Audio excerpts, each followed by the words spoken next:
এই দেন মাশাআল্লাহ সে আমরা ভেড়াগুলারে একটু ফিডার খাওয়াই, গরুর দুধ খাওয়াই ভেড়াগুলার একটু মাশাআল্লাহ। তো ভেড়াগুলা বাচ্চাগুলা মানুষ দেখলেই কাছে এসে পড়ে। এইটা একটা ফ্যামিলি, এই দুইটা বাচ্চাই মার। আর আগে একটা ভিডিও দিয়েছিলাম না, একদম প্রথমে তিনটা বাচ্চা ছিল, এই দুইটা আর এই একটা, এই তিনটা বাচ্চা একটা ভেড়ার বাচ্চা আর কি।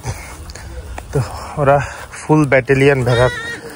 বিকালের রোদটা উঠছে, তো দুপুরের রোদটা ওরা এতটা পছন্দ করে না, রোদে থাকাটা একটু একটু খাই আবার সরে যায়। বাট বিকাল টাইমটায় ওরা মাঠে চড়তে খুব পছন্দ করে মাশাআল্লাহ। একসাথে থাকে ভেড়া, সবচেয়ে ইন্টারেস্টিং জিনিস ভেড়ার। আমি হয়তো কোনো ভিডিওতে আগেও বলছিলাম, একসাথে চড়তে ওরা খুব পছন্দ করে ভেড়াগুলা।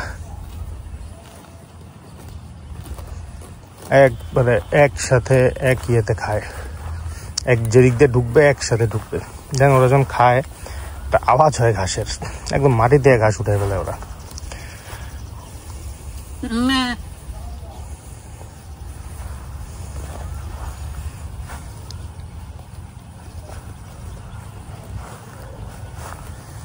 আমাদের এই যে সামনে যে ধান ক্ষেত দেখতেছেন, এটা ছিল আমাদের মূলত ছাগলের চারণভূমি একটা সময়। যখন আমাদের ছাগল অনেক ছিল তখন আমরা এটা চারণভূমি হিসেবে ব্যবহার করতাম।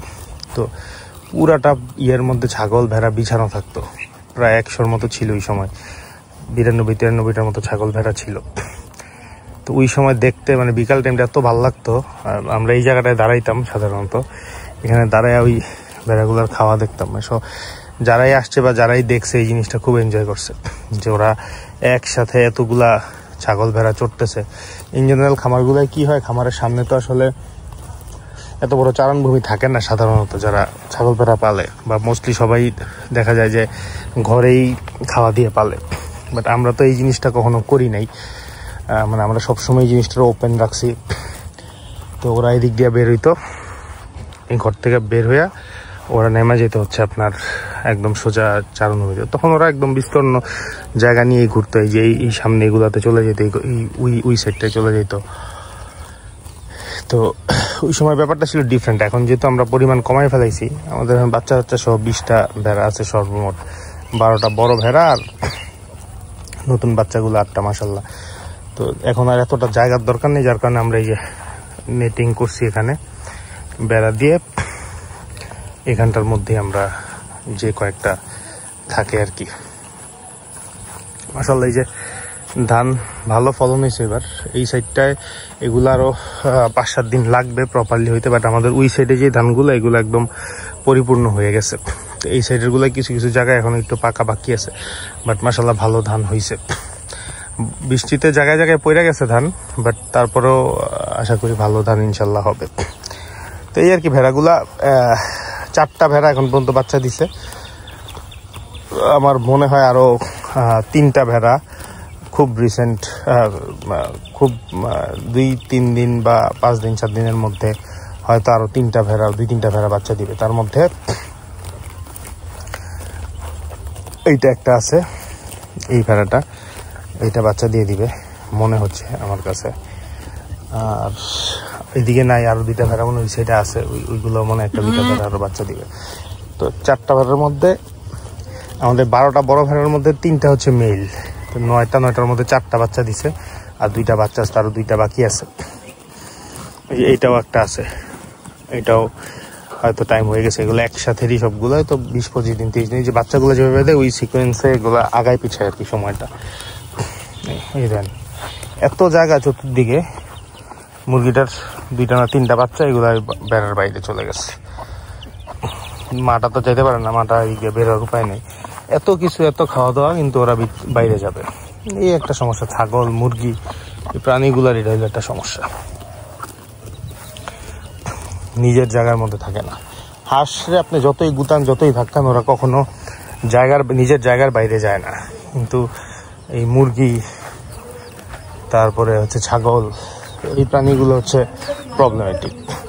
এইটা গত বৃষ্টিতে, কয়েকদিন আগে যে বৃষ্টিটা হইলো, কারণ এটার সাথে 7টা বাচ্চা ছিল, আমাদের 3টা বাচ্চা আছে। বৃষ্টিটায় ভালো ড্যামেজ হয়েছে। এই মুরগির এটা একটা প্যারেন্ট আর কি। এটা আমাদের একদম ফার্স্ট মুরগি আমাদের খামারের। আমি নিজে কিনছিলাম এটা, যে এটা ঘর থেকে পছন্দ ছিল দেখা তখন।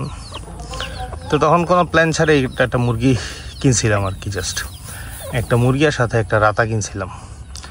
তো এই মুরগিটা খুব ভালো পড়ছিল ইন দ্য সেন্স এটা বাচ্চা খুব ভালো রাখতে পারে, মানে ফাইট করে। এটা ওই চিল এখানে তো একটা বড় প্রবলেম হচ্ছে চিল, কারণ মুরগির যখনই বাচ্চা হয় তখনই দেখা যায় যে আপনার চিলগুলা উপর থেকে তো ওপেন, তো একদম চিল নাইমা বাচ্চা নিয়ে যায়।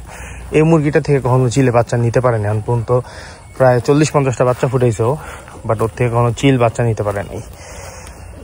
তো অন্য মুরগিগুলো থেকে দেখা যায় ভালো চিলে অ্যাটাক করে ভালো বাচ্চা নিয়ে যায়, বাট এটা থেকে এখন ওইভাবে হয় নাই। তো এই আর কি ভেড়াগুলার একটা ছোট আপডেট বানানোর ইচ্ছা ছিল। তো এই হিসাব করে ভিডিওটা করলাম। ভাল লাগে এই জিনিসটা, খুব এনজয় করি আমি। ভেড়াগুলা খাইতেছে এই জিনিসটা আমি খুব এনজয় করি। ওরা মাঠে যখন খায়, ইনফ্যাক্ট ওদের খাওয়ার সাউন্ডটাও খুব সুন্দর। মানে আপনি পেট লাভার যদি হন বা অ্যানিমেল লাভার হইলে এই জিনিসগুলা এনজয় করা এনজয়েবল অনেক। আমি অনেকক্ষণ ধরে বসে দেখতে নিচ্ছিলাম ওরা খাচ্ছে, তো ভাবলাম যে একটু ভিডিও করি আর কি, আপনাদেরকে একটা আপডেট দিই। যাই হোক, আমি একটু সময় থাকি এখানে, বাট ভিডিওটা শেষ করে দিই। ভালো থাকেন আপনারা, দোয়া করেন ভেড়ার বাচ্চাগুলো যেন আমরা প্রপারলি ঠিকঠাক মতোভাবে বড় করতে পারি আর কি ইনশাল্লাহ। কারণ আমরা বাচ্চা নিয়ে আসলে ট্রাভেলের মধ্যে আসি, বাচ্চাকে সার্ভাইভ করানোটাই আমাদের সবচেয়ে বড় চ্যালেঞ্জ, যার কারণে আমরা ছাগলের খামারটা অফ করলাম।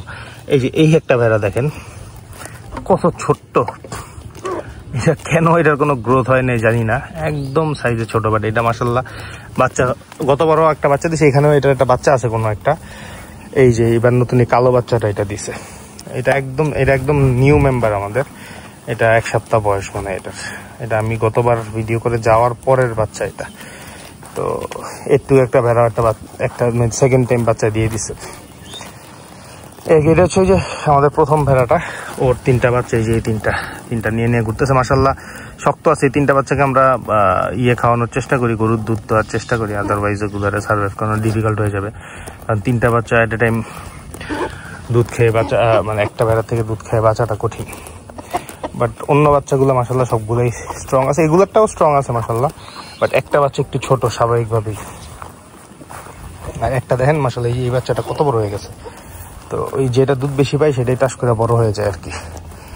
যাই হোক, শেষ করে দিলে ভিডিওটা এখানে। ভালো থাকেন আপনারা সবাই, আসসালামু আলাইকুম।